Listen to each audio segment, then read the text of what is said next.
Alright, so in this video, I'm going to be talking about my subjective personal experiences with the 2023 GR86 in the automatic transmission.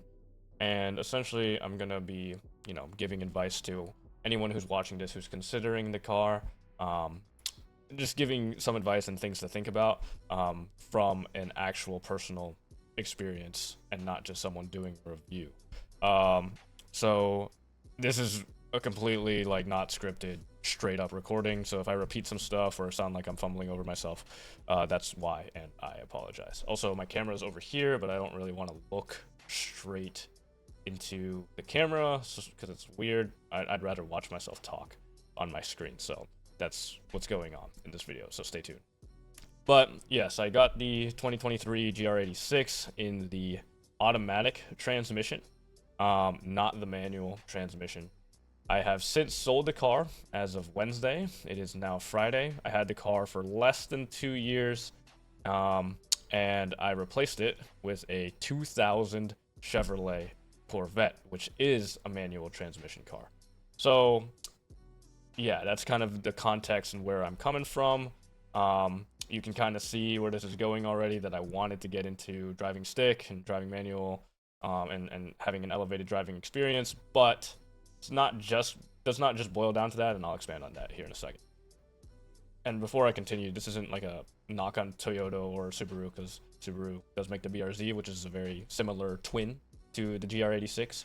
But I want to start off saying that it is a pretty good car. There are good redeeming qualities about the car. It's a looker for sure. It looks good. I modified mine to be really low. It was on bags at one point. I had a bunch of compliments about the styling of the car. It's a great car from factory. And that is pretty much like the biggest upside of the car in the automatic transmission. But other than that, it also handles really, really well because it's the same, steering mechanism, same suspension as the manual transmission.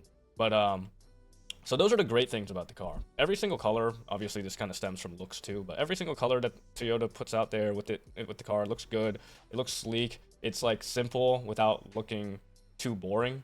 And just overall, it's not like too mechanical. Like that's another reason. That's a big reason why I don't love the B58 Supras, because I was considering that when I was selling this car. I was considering the super expensive manual Supra, but eventually I just found myself in the Corvette because I like that simple, like sleek look better.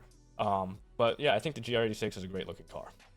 But now here's like the real topic of the video, why I'm recording this.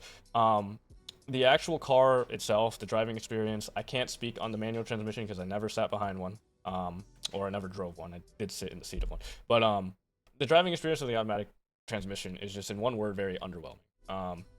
And I'll talk about that here in a second. It does have paddle shifters, which makes it a little bit better, but starting off, it shifts very slowly. If you are driving using paddle shifters in manual mode, it does have a manual mode with the paddle shifters.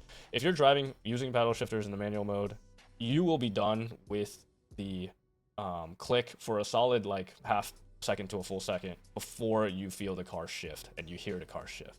And it's just super obvious with like an aftermarket exhaust, which I did have on the car for a while. You'll want to shift gears, you'll select your gear, and it'll take a while for it to shift, and that responsiveness or lack thereof responsiveness is just, it kind of just takes away from the experience of driving it. So obviously if you're getting into a brand new one of these, don't redline the engine, but because it's not going to be broken in yet, but try out the manual mode. That's something that I just didn't get into whenever I first started getting into the car, because I wasn't looking for that. I really just wanted a nice looking daily driver. So long story short, the car did serve its purpose for the 2 years that I had it. But eventually when I started wanting to drive more and have more complexity to my driving experience, it just wasn't cutting it. The responsiveness is just very, very poor on the automatic transmission. So that's in manual mode. Talking about just foot on the gas, the transmission does not know which gear to be in. First of all, it upshifts really, really quickly. You'll be at 6th gear at like 37 miles per hour. It upshifts super quickly whenever you're not in manual mode and you're not in sport mode. The sport mode's a little bit better, but it's still not very aggressive. So when you're not in any of those modes, you're just in drive, and you're trying to accelerate. it doesn't really know which gear to put you in. Like it guesses very poorly. And what I mean by that is whenever I want to go, I'll kind of either like I'll be at a point in which I'm putting pressure on the accelerator. I feel like I should be in like first or second gear, right? Because I'm pretty aggressively stepping on that thing to get past someone, to use whatever acceleration. I'll talk about the speed here in a second.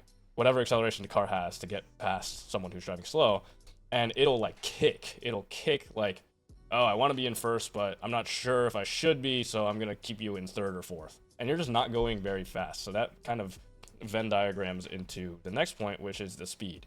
And this is kind of like a big deciding factor for a lot of people. The speed of the automatic transmission GR86 is just super, super slow. At least in the manual transmission, you can select which gear, and there's a lot more responsiveness, like I talked about earlier. And then obviously that's going to dictate the speed of which you are going on the road. But because the car is so slow and it has such a poor responsiveness as a result of gear selection, it just turns into like this kind of driving experience that I was kind of dreading getting into every single day. That ended up like superseding how much I liked the car, how much I liked how the car looked and felt driving from a steering perspective. It just did not feel good from, you know, what you're supposed to do in a car, which is go from point A to point B. It just didn't do a great job of that because of the transmission. So if you do end up in one of these, put it in manual mode. Even if it shifts kind of relatively slowly. I know it's not like a super old car, and those cars shift really slow. I've driven in those before, and there's definitely cars that shift slower. I'm not saying that this is the slowest shifting car ever. But if you're going to get one, I always drove in manual mode, no matter how corny it is to drive around with paddle shifters all the time. It just didn't feel good to, like, kind of have my car guessing which gear I wanted to be in. Obviously, you know, common sense manual will overtake that, but it just feels especially bad in this car that the transmission is, you know, does a poor job of that contextual road contextual gear selection.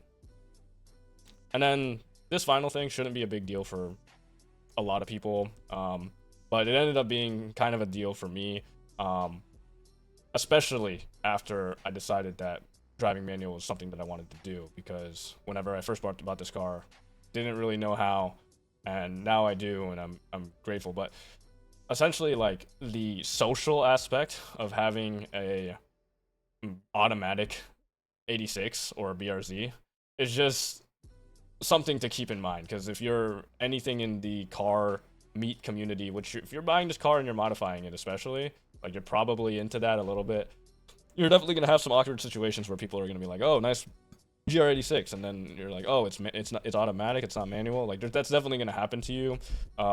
So that's just something to keep in mind. Like, people are gonna judge you. You can make the argument that they shouldn't be, or that you shouldn't care, but in my personal experience, that definitely is something that can come up, and it stems from everything I talked about before. This is just like a worse driving experience than the manual transmission. Apparently, it's definitely a worse driving experience than the driving the manual Corvette, so I can only imagine that the my manual GR86 or BRZ is a good amount better of an experience, and you know, people are gonna talk about that. But long story short, that's my personal experience with the 86.